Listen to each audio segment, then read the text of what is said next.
Picture this, a crowded ballroom shimmering with golden lights, journalists snapping photos, and the city's wealthiest gathered to toast their successes.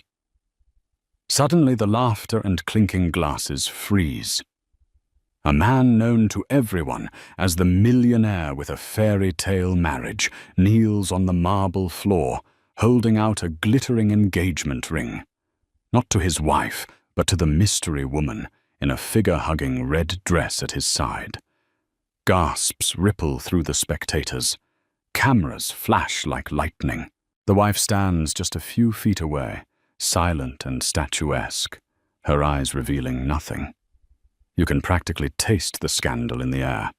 Prepare for heartbreak betrayal and a silence that speaks volumes. Ethan Caldwell was a self-made man. He had clawed his way from humble origins in a small Pennsylvania town to the top of the real estate market in Manhattan. As a teenager, he flipped cars in his neighbor's driveway to earn pocket money.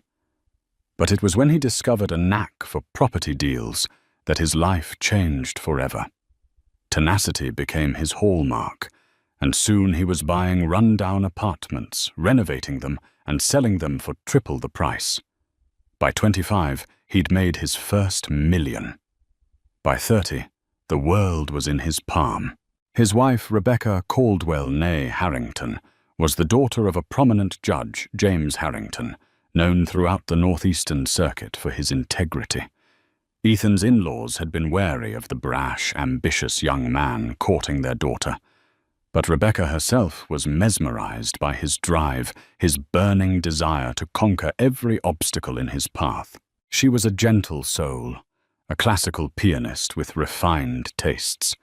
He was the unstoppable entrepreneur who felt equally at home in a boardroom or a seedy construction site. Opposites, but they attracted like magnets, forging a romance that took high society by storm. Their wedding was legendary, held at the Harrington estate, with white doves released at sunrise and a fireworks display at sunset. The press swooned over the perfect couple, writing rhapsodic features about their unstoppable synergy, the brilliant polished artist and her cunning, resourceful husband. In interviews, Ethan credited his success to his wife's unwavering support. She smiled shyly from behind him, her eyes filled with an abiding love that made it easy for the public to believe they were soulmates. Over time, Ethan's empire ballooned. He founded Caldwell International Group, branching beyond real estate into shipping logistics and even tech startups. Luxury offices in Midtown Manhattan became his command center, frequented by investors, board members, and the occasional celebrity friend. Every year, the tabloids chronicled the couple's exotic vacations, yachting off Santorini, skiing in the Swiss Alps. It was an image of glossy perfection. Ethan as the dashing millionaire, Rebecca as his poised, intelligent partner who hosted fundraisers for local charities and endowed music scholarships under her family's name. Behind the scenes, however, cracks were beginning to show. The demands of an ever-growing empire left Ethan pulling all-nighters. Rebecca, accustomed to a quieter life of piano recitals and intimate gatherings, struggled to keep pace. Their moments alone dwindled, replaced by frantic phone calls, urgent business dinners, and expansions that never stopped. She would pass him in the hallway of their penthouse with a gentle smile, but there was always a line etched into his brow, a permanent frown, blossoming whenever he glanced at his phone. Yet the public saw only the shining exterior, the poised wife of a titan. Nothing, not even the occasional rumor of Ethan's affairs, could tarnish this portrait. After all, no one had proof, and Rebecca, if she suspected anything, showed no sign. The stage was set for a life that looked perfect from every angle until the day it all came crashing down. It began innocently enough, an introduction at a charity function. Ethan was the special guest speaker at a fundraising gala for the Children's Arts Initiative, a cause Rebecca held dear. Inside the grand ballroom of the Plaza Hotel, He circulated among a sea of benefactors, sipping champagne while discussing the newest philanthropic projects. That was when he first spotted Lauren Smith, a stylish marketing consultant who'd recently joined Caldwell International as a brand strategist. Lauren had bright, intelligent eyes and a certain confidence that radiated from her. She was neither shy nor aggressive. She engaged him in light conversation about the night's program, skillfully complementing his philanthropic efforts without seeming disingenuous. His attention was piqued. After the formal speeches, the two found themselves at the same table. Rebecca, unwell that evening, had quietly slipped home early, leaving Ethan alone to mingle. As the night wore on, Ethan found Lauren's charm addictive. She seemed to understand his business challenges, offering clever insights that resonated with him in ways he rarely experienced outside his own circle of seasoned executives. By the time the event ended, he had given her his personal number under the guise of further discussing brand strategy ideas. The next day, her name floated through his mind. He told himself it was purely professional, a potential synergy, and yet he dialed her number that afternoon, setting up a lunch meeting in an upscale bistro in Midtown. Over seared salmon and delicate pastries, the conversation flowed like fine wine. This time, it wasn't just business. They laughed about small-town upbringings, about shared frustrations in corporate life. There was no immediate physical contact, but an intangible tension crackled between them. Days turned into weeks. A second lunch happened, then a third, an after-work drink. Perhaps it was the thrill of attraction or the rush of secrecy, but each meeting left them wanting more. He was drawn to her ambition, to her youthful optimism, and to the sense of liberation he felt when talking to her.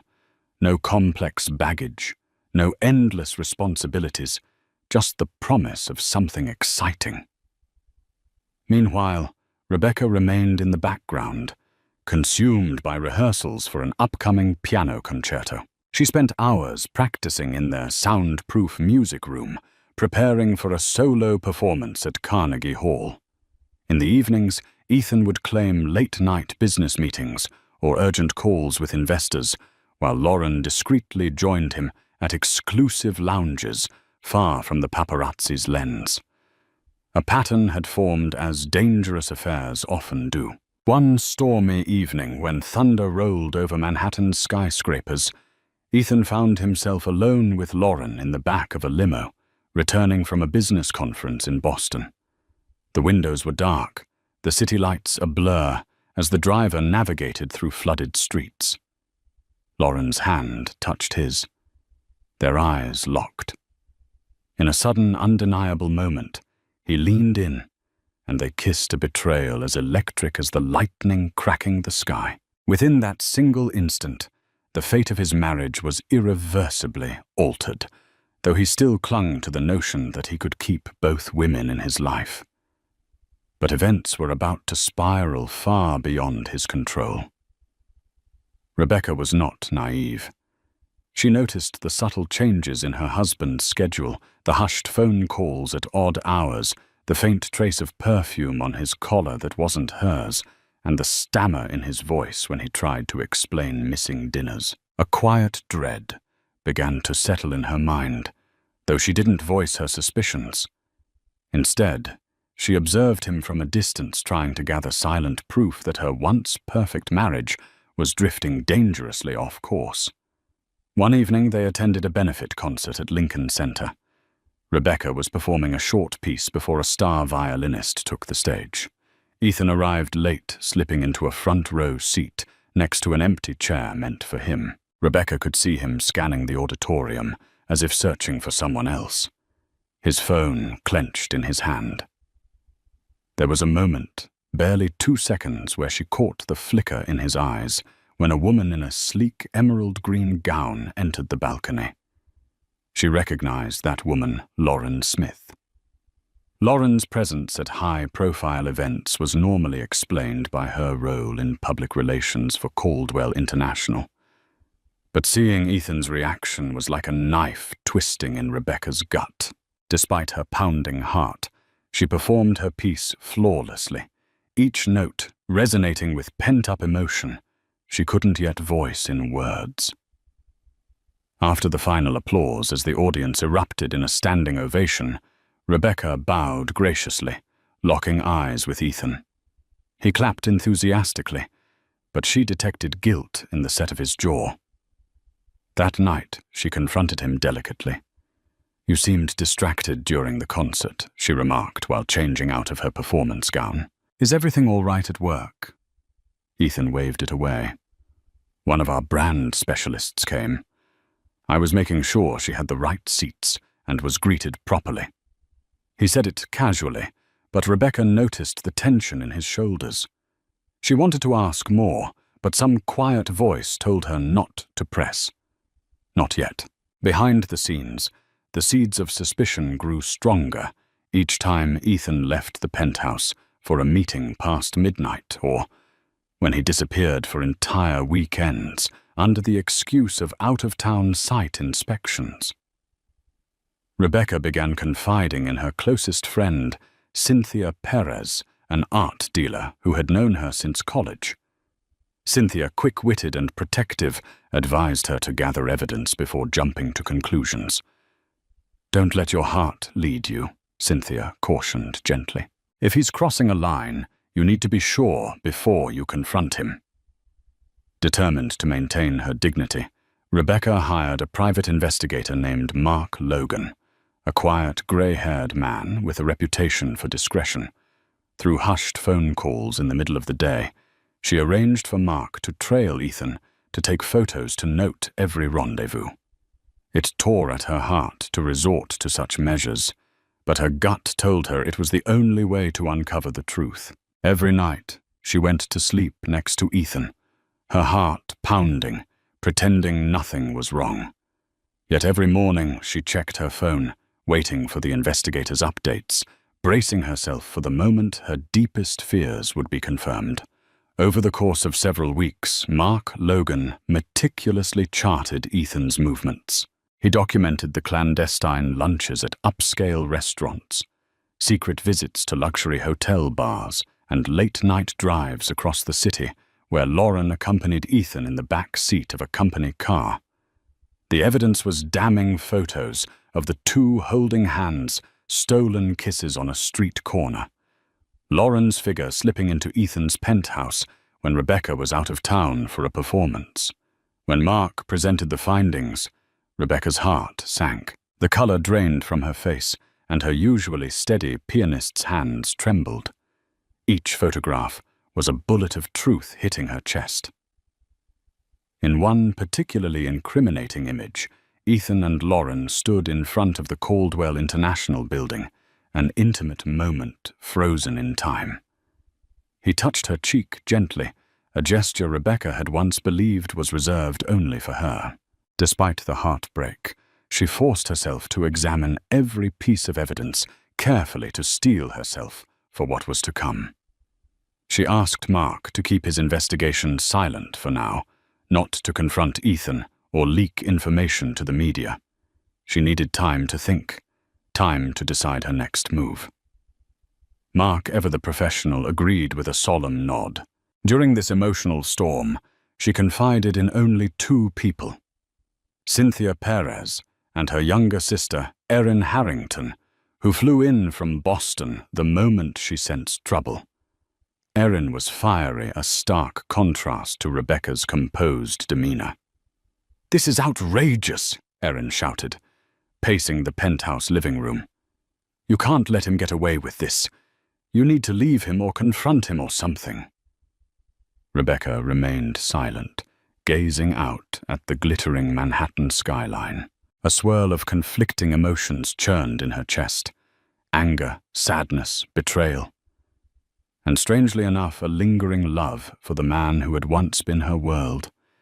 "It's not that simple," she murmured, tears brimming in her eyes. "You're worth more than this." Cynthia added softly, placing a supportive hand on Rebecca's shoulder. Whatever you decide, we'll stand by you. Just know you have options. In the days that followed, Rebecca hovered in a state of suspended animation. She went through her daily routines: piano practice, philanthropic commitments, public appearances at charity galas, wearing her mask of composure as though nothing had changed. Yet inside she was crumbling, each beat of her heart weighed down by the knowledge of Ethan's betrayal. Across town, Ethan and Lauren continued their affair, oblivious to how close they were to being exposed. They had grown bolder, longer weekends out of the city public dinners at exclusive restaurants, secret smiles in the hallways at Caldwell International. They believed they were shielded by their discretion. They underestimated the quiet vigilance of a wife who now knew more than she let on. In a cruel twist of irony, the tabloids still hailed Ethan and Rebecca as a power couple, praising their philanthropic work and glamorizing their seemingly perfect marriage. The city's wealthiest had no idea of the storm that was about to erupt, one that would change the lives of Ethan Lauren and Rebecca forever. One crisp autumn evening, Rebecca decided to attend a Caldwell International corporate function unannounced. She had been invited, of course. It was a gala, celebrating the launch of a new luxury condominium project near Central Park, but typically, she let Ethan handle these business affairs on his own. This time, she wanted to see the dynamics firsthand, to observe Ethan and Lauren in the same room. Dressed in a sapphire gown that accentuated her graceful figure, Rebecca entered the opulent ballroom. The decor was magnificent crystal chandeliers, towering flower arrangements, and waiters carrying trays of champagne. Although she was well known among the attendees, few expected to see her here tonight. Curious glances trailed her as she made her way to the center of the room. Ethan was speaking with a cluster of investors when he saw her. A flash of panic appeared in his eyes, quickly replaced by a broad, practiced smile. He excused himself and wove through the crowd to greet her with a polite kiss on the cheek. "You look stunning," he said, his tone carefully measured. "Thank you," she replied softly. She noticed how he didn't quite meet her gaze. She noticed, too, that Lauren was across the room, speaking with a group of board members. Their eyes flickered toward each other, an invisible connection that Rebecca could almost feel pulsing through the crowd. Throughout the evening, Rebecca maintained a regal composure. She chatted cordially with colleagues, accepted compliments with a graceful nod, and kept her distance from Lauren. Yet each time she passed near Ethan, she sensed his tension. He was careful not to let his gaze linger too long on Lauren, but the underlying current was unmistakable. There was more between them than business. Near the end of the event, she spotted a moment when Ethan and Lauren slipped out onto a balcony, presumably to discuss something privately. Rebecca waited a full 10 minutes before she too stepped outside. Arms crossed against the chilly air. The sight that greeted her was a dagger to the heart. Ethan had his hand on Lauren's waist, leaning in close. Though they weren't kissing, their intimacy was undeniable. Their heads snapped around as she cleared her throat. Lauren quickly stepped away, a flush staining her cheeks. Ethan tried to recover, adjusting his collar nervously. "Rebecca," he said. Forcing a bright tone, "Lauren was just showing me some new marketing concepts for the condominiums. We needed a quieter spot to talk." Rebecca's eyes flicked from Ethan to Lauren. She felt an urge to erupt, to hurl accusations at them, but she remembered the promise she'd made to herself to remain composed, to choose her moment carefully. So she simply offered a thin smile. "Of course," she replied.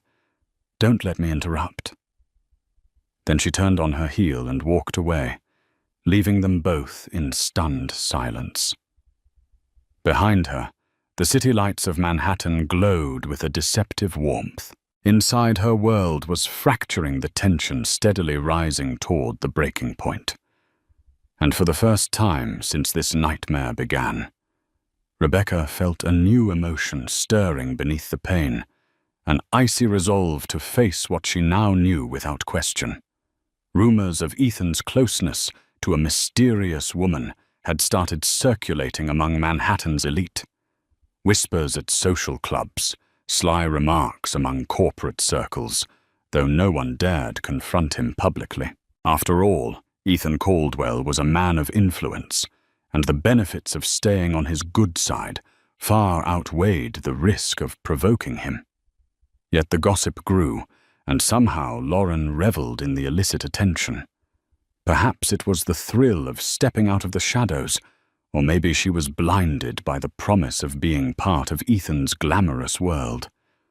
Eventually, Ethan made a decision that would change everything. Tired of secrecy, emboldened by his love for Lauren, call it foolishness or arrogance, he decided to propose in the most public, extravagant manner possible. He was convinced that once he announced his intentions, the narrative would shift in his favor. In his mind, wealth and power could rewrite any scandal.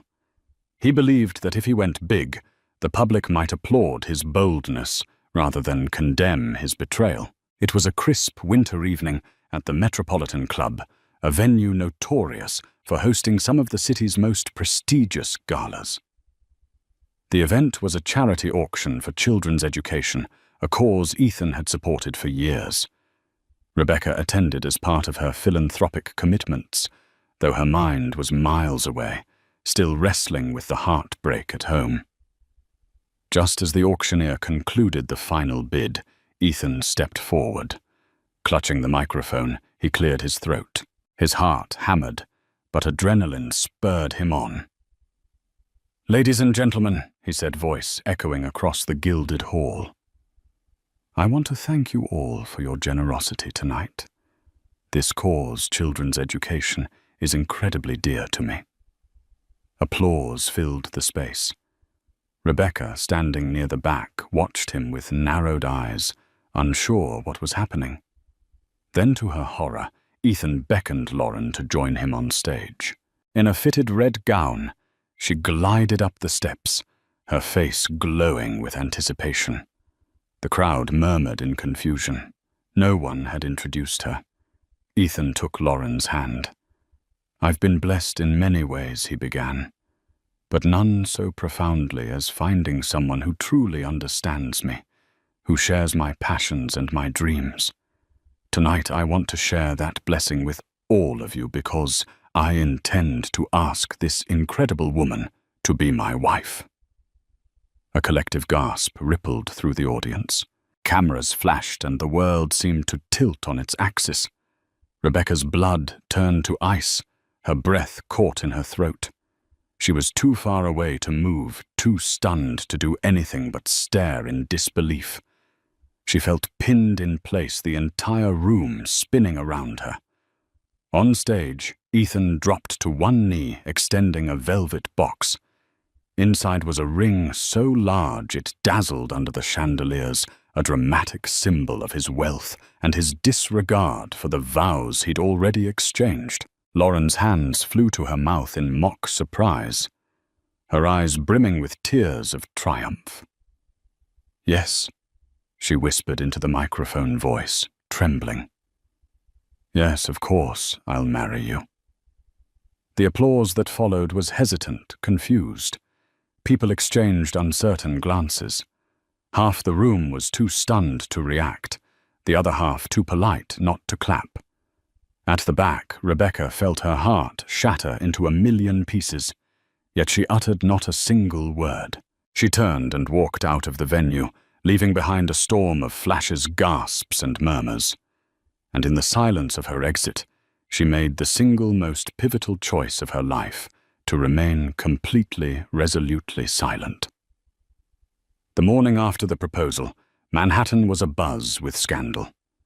Social media exploded with clips of Ethan on one knee, ring in hand, proposing to a woman who was not his wife. Paparazzi camped outside the Caldwell penthouse, eager to snap photos of Rebecca's reaction. But Rebecca never emerged. She stayed within the sanctuary of the upper floors, curtains drawn, phone switched off. She would not answer the door nor give a statement. The city had never witnessed such a shocking turn of events, and the wife's silence became the story's most compelling mystery.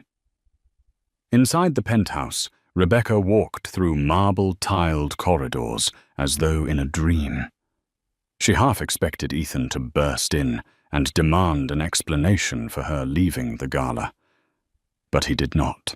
He was too busy with damage control spinning half-truths in business meetings, and to the media claiming his marriage to Rebecca had been over for some time, that the proposal was merely a formality of a new chapter. More interviews were requested, more tabloids thirsted for juicy details. Yet from Rebecca, there was nothing. No comment, no tearful confession, no rage-filled condemnation. Complete silence. Friends, family, and even reporters bombarded her with messages. Cynthia and Erin were frantic, urging her to speak out, to defend her reputation and condemn Ethan publicly. But she waved them off, face set in a calm mask. "Not yet," she said softly. "When the time is right, you'll know." Meanwhile, Ethan was unraveling. He had not anticipated that Rebecca, known for her grace and composure, would respond to his public betrayal by withdrawing entirely. He had expected outrage lawyers' letters or a weeping meltdown. Instead, he got nothing, and that nothingness became an echo in his mind, growing louder every day. He'd reach out to her phone, no answer.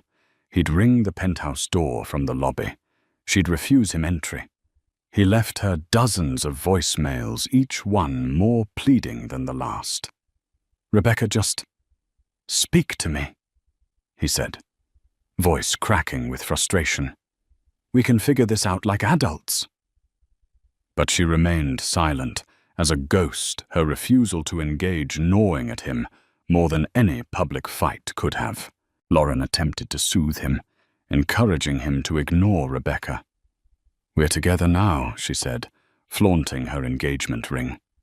"This will all blow over if we stand firm." Yet Ethan found himself unable to shake the unease in his gut. Something about Rebecca's silence felt more dangerous than any scandal. One afternoon, a tabloid posted a headline in bold letters: "Millionaire's wife, missing or plotting her revenge." Ethan read the article, his palms sweating. Reporters speculated that Rebecca might be preparing a massive lawsuit, or that she had left the country, or even that she had had a breakdown. Every theory made Ethan more anxious. He realized that despite his wealth and power, he had no control over the one person who mattered most in this entire fiasco, and so the city's greatest question remained unanswered. What would Rebecca do next? In the quiet corners of her penthouse, she sat at her piano, fingers poised above the keys, refusing to let a single note escape. She could only hear her own heartbeat, steady and resolute, as she bided her time.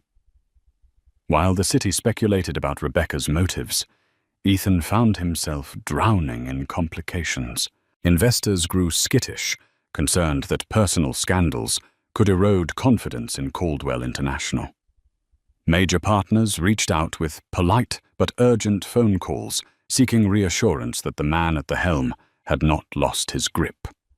Share prices dipped slightly, reflecting the market's discomfort with the swirling rumors. Lauren tried to help, taking up the role of a de facto spokeswoman. She gave interviews to smaller media outlets, painting a narrative that she and Ethan had been in love for some time, that Rebecca and Ethan were separated in all but name. But the interviews only fueled public speculation. Some social media commentators labeled her a gold digger, mocking Ethan for his brazen public proposal. Others empathized with her, seeing love as unstoppable. The divide was stark, and Ethan found himself on the defensive. At Caldwell International's headquarters, tensions reached a boiling point.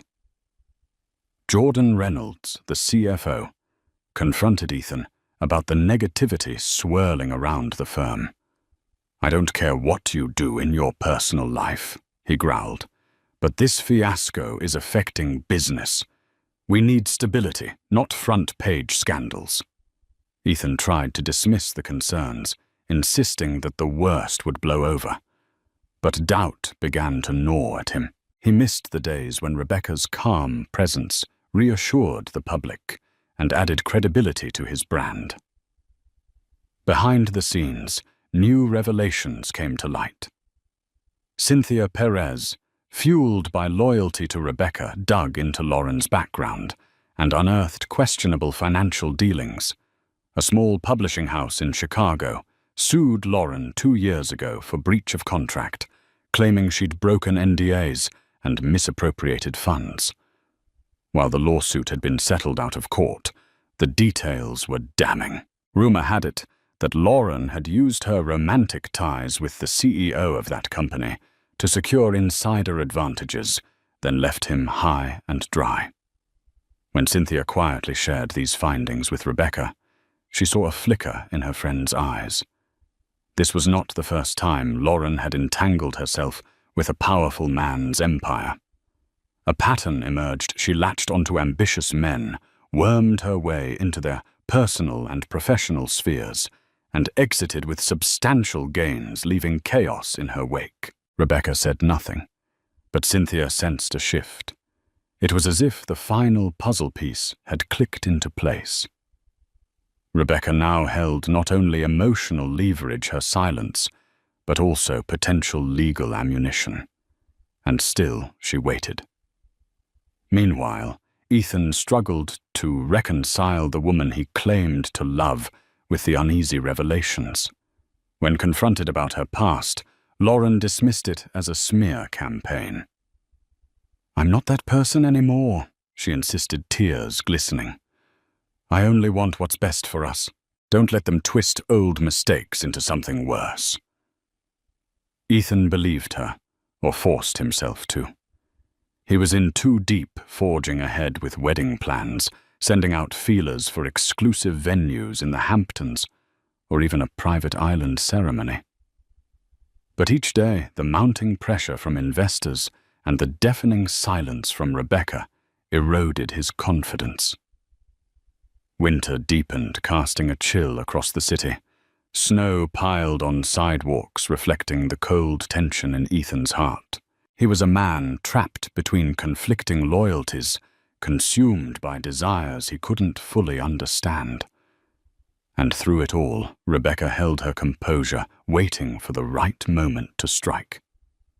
Rebecca's father, Judge James Harrington, had refrained from public commentary since news of the scandal broke.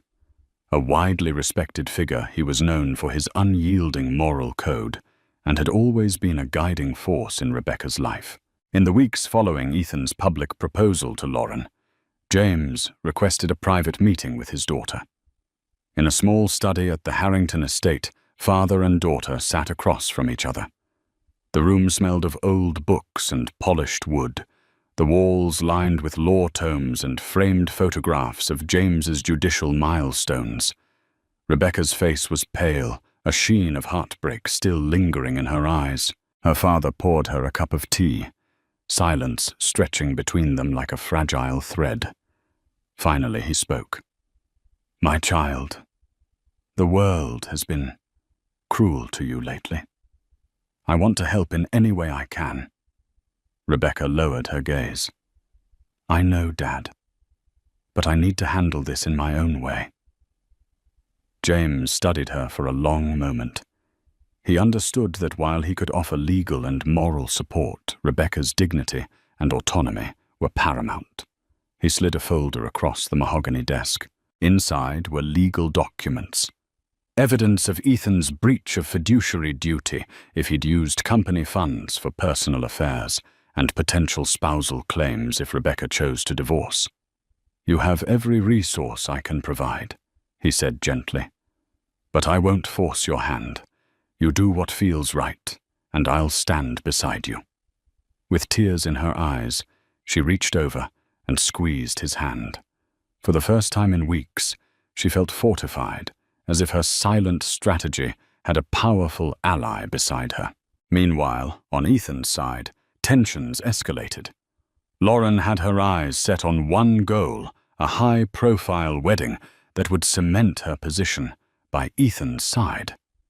She orchestrated lavish photo shoots, arranged exclusive interviews about her fairy tale romance, and insisted on finalizing a prenuptial agreement that curiously favored her more than any sensible advisor would recommend.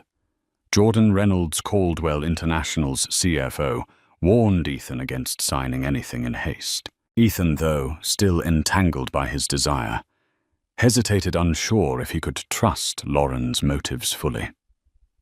Ethan was not completely without allies, however. A powerful corporate attorney named Dr. Howard Kinsey had joined his side, promising to neutralize any threat Rebecca might pose if she decided to come after the Caldwell fortune. They drew up strategies to claim Rebecca was aware of the separation long before the proposal, painting her silence as tacit acceptance. Ethan hated the idea of attacking Rebecca's reputation, but his fear of losing everything pushed him to extremes. He rationalized that if she filed for divorce, he'd need every legal advantage to protect his empire. The lines were being drawn. Allies on both sides gathered quietly, preparing for an inevitable clash. Rebecca's father, her close friends, and the evidence they'd amassed against Ethan and Lauren. Ethan's corporate attorney, his hungry PR teams, and the shield of money and influence he believed could protect him. The city braced for a showdown that no one could quite predict. And in the middle of it all was Rebecca, still silent, still watching, biding her time, as the swirling maelstrom of allies and enemies drew ever tighter around her. The final straw came on a snowy evening in February. Ethan, out of desperation, decided to confront Rebecca face to face at their penthouse. He had tried phone calls, text messages, emails. All went unanswered. He was convinced that if he could just talk to her, if she could see his point of view, perhaps they could part ways amicably, or at least come to some financial settlement without further scandal. Armed with a bouquet of white orchids, Rebecca's favorite, he went to the penthouse, brushing past the doorman, who hesitated, but ultimately let him pass. The elevator ride felt endless, each ding raising his anxiety. When the doors slid open, he entered the silent marble foyer. He called out her name. No response. Venturing deeper, he found her in the music room, seated at the piano. She stared at the keys, but made no sound. He placed the orchids gently on the polished wood surface and cleared his throat. "Rebecca," he began, his voice quivering with emotion. I'm sorry for everything. I never meant for it to happen this way." She turned slightly, her expression unreadable. But she didn't speak. She simply watched him, her eyes steady, offering no hint of anger or forgiveness. "I know I hurt you," he continued, stepping closer. "I was selfish and stupid. Lauren, He paused, struggling for words. "I thought I could find something new, something exciting. But I never wanted to destroy you." Still, Rebecca remained silent. Ethan's frustration flared. He had come expecting tears, accusations, or even a slap, anything but this impassive calm. "Speak to me," he demanded, voice shaking. "Please. Say something. I need to know what you want." Rebecca raised her gaze, and for the first time in a long while, Ethan saw a flicker of deep sorrow and fierce resolve in her eyes. Yet not a syllable passed her lips. Instead, she stood, walked to the door of the music room, and held it open, gesturing for him to leave. Her meaning was unmistakable. Devastated, Ethan stepped out into the hallway. His heart pounded as he realized the finality of her gesture. He had truly lost her, and he felt an inexplicable emptiness. Where once he had commanded entire boardrooms, now he found himself powerless in the face of her silence. By the time he reached the street, snow was falling heavily, blanketing the sidewalk in white. Lauren called frantic about some rumored lawsuit that might be coming from Rebecca's side. "I'm busy," Ethan barked into the phone, cutting her off. His thoughts swirled. He realized that what he missed the most wasn't just the comfort of Rebecca's presence. It was the respect she commanded, the moral grounding she provided, and the stability that had allowed him to thrive. Without her, everything felt like it was teetering on the brink of collapse. And in the hush of that snowy night, he understood that her silence was a sentence more damning than any shouted accusation. It was the sound of a door slamming shut on everything they'd built together. And he knew in his heart that he had no one to blame but himself. After the confrontation at the penthouse, after Rebecca had silently walked to the door and motioned Ethan out, everything began to come apart. Ethan told himself he'd be fine, that he still had the upper hand, that public memory was short and fortunes could be rebuilt. But deep down he knew something had shifted. Rebecca hadn't needed to scream or weep or call him names. She'd simply stood there silent and composed, and it had broken him in a way no public scandal ever could. And then the first wave hit. Within days, rumors became headlines. Judge James Harrington, Rebecca's father, quietly filed preliminary divorce paperwork in family court. The documents were swiftly leaked to the press. By the end of the week, every news outlet was dissecting the filings. Headlines screamed betrayal, adultery, and financial misconduct. The glossy narrative Ethan had spent years cultivating crumbled in full view of the world. Crisis meetings were held in back offices at Caldwell International. The boardroom, once a shrine to Ethan's dominance, now felt like a courtroom. Jordan Reynolds, the CFO, called for an emergency session. He didn't mince words. "We're hemorrhaging credibility. Investors are nervous. There's talk of pulling out of our South Korea expansion. And frankly, they don't trust you right now, Ethan." "I've made a mistake," Ethan admitted, loosening his tie. "But this doesn't define the company." Jordan didn't even blink. It might not define it, but it's dragging it down fast. Meanwhile, Lauren tried to spin a narrative of romance over scandal. She gave interviews to friendly lifestyle outlets, posing for photos with Ethan smiling as she described their unexpected but beautiful love. But the public wasn't buying it. Her engagement ring, a gleaming symbol of Ethan's betrayal, became a lightning rod for online mockery. Social media turned savage. When a respected journalist published a piece titled "The Mistress with a Motive," citing anonymous sources, shady financial ties, and whispered allegations from Lauren's previous jobs, everything changed. Investors began pulling back. Event sponsors cut ties. Even Ethan's high society allies stopped returning calls. Back in the Harrington family's circle, the counteroffensive was being quietly orchestrated. Cynthia Perez had handed over the evidence from the private investigator to Rebecca's legal team.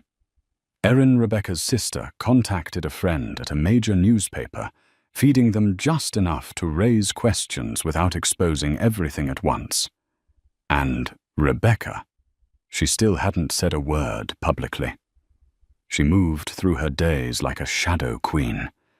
She resumed teaching masterclasses at the conservatory, smiling gently to students, her fingers fluid on the keys. She hosted a donor luncheon for the Children's Arts Initiative, calmly answering questions about the future of the foundation, never once mentioning the scandal playing out in real time. When asked by a particularly bold reporter if she had a response to her husband's public proposal, Rebecca offered the smallest smile. "No comment," she said softly, then turned away. It drove Ethan mad. He had prepared for anger, for screaming, even for legal threats. But not this cold, surgical refusal to engage. Her silence was louder than his press conferences, more powerful than any of Lauren's Instagram apologies. It wasn't long before things inside Caldwell International began to fracture further. Whispers spread that the board was preparing for an internal vote, that if Ethan couldn't control the narrative, he would be temporarily removed as CEO. And then came the article. The investigative expose dropped like a bomb, a deep dive into Lauren's history, her fast climb through corporate ranks, her lawsuits and her tendency to attach herself to powerful men. One paragraph stood out. Sources allege that Ms. Smith used her influence to manipulate internal decisions at Caldwell International, securing lucrative contracts tied to companies linked to her personal accounts. Ethan's phone exploded. Calls from lawyers, from investors, from his PR team, from Lauren crying, screaming, asking what they were going to do. He had no answer. Lauren begged him to make a public statement denying the claims. "We need to show unity," she insisted, "that I'm not some opportunist." But Ethan couldn't even look her in the eyes. Days later, the board called the vote. Jordan Reynolds emerged as interim CEO. Ethan was asked politely but firmly to take a leave of absence until the storm passed. He signed the papers in a haze. Lauren tried to rally him, suggesting they hold a private engagement party or book an exclusive retreat in Tuscany. "This will blow over," she kept repeating. "You're still Ethan Caldwell."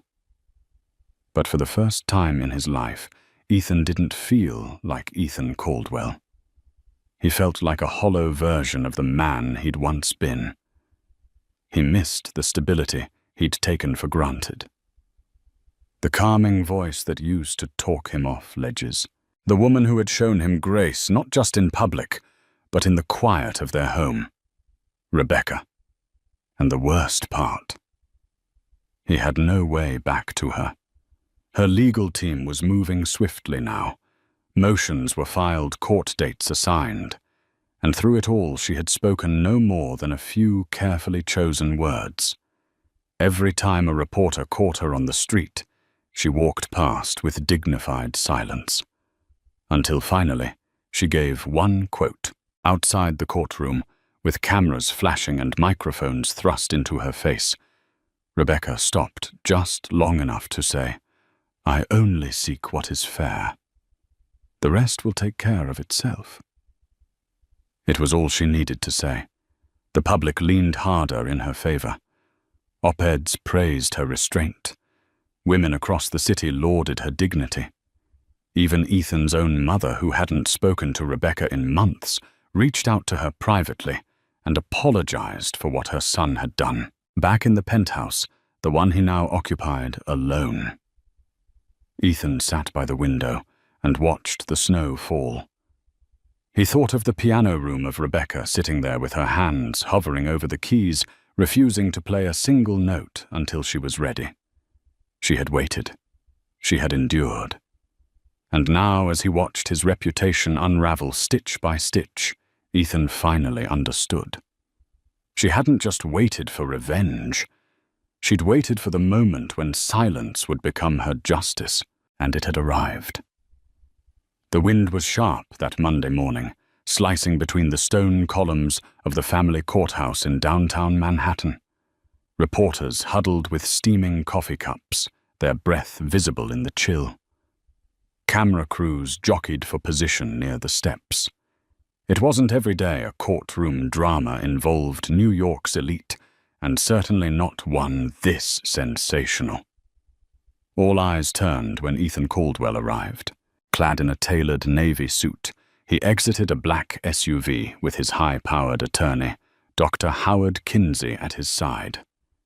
His face, usually composed, betrayed hints of tension. Despite weeks of media training, there was no way to fully prepare for this moment being sued by the wife he'd so publicly betrayed. Flashbulbs exploded. "Mr. Caldwell." "Any comment on today's hearing?" someone shouted. Ethan said nothing. Inside the building on the opposite side of the security checkpoint, Rebecca Harrington, no longer Caldwell, walked quietly down the hall. She wore a long black wool coat over a simple yet elegant dress, her dark hair pulled into a low chignon.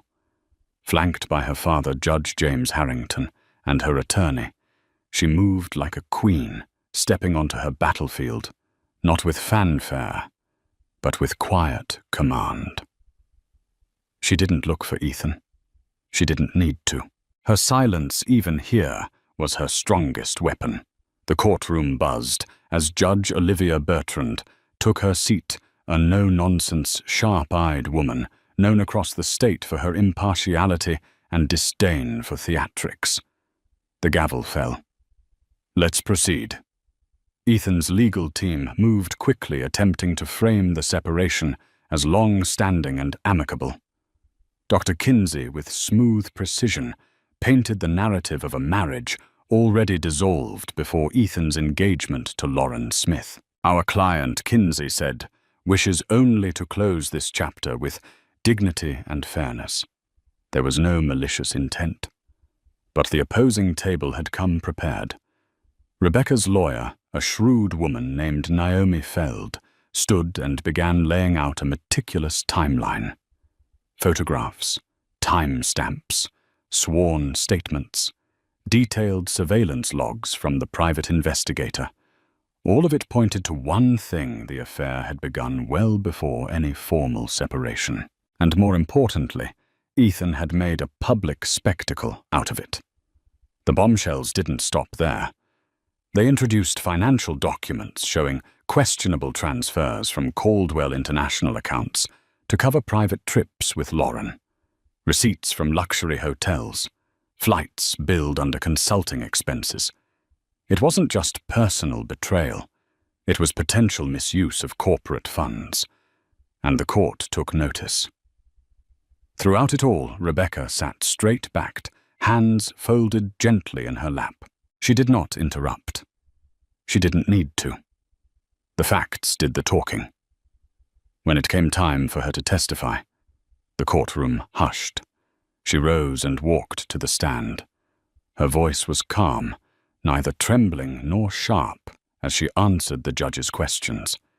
She detailed how she discovered the affair, how Ethan's public proposal blindsided her, how she endured weeks of media scrutiny in silence, not out of weakness, but to preserve what little dignity remained. "I chose not to speak until now," she said evenly, "because I knew the truth would speak for itself." Her words were measured, her tone never vengeful. Yet they struck harder than any accusation. Even Judge Bertrand paused before continuing, visibly moved by Rebecca's restraint and clarity. At one point, Bertrand asked if she sought spousal support or extended litigation over the Caldwell estate. The courtroom held its breath.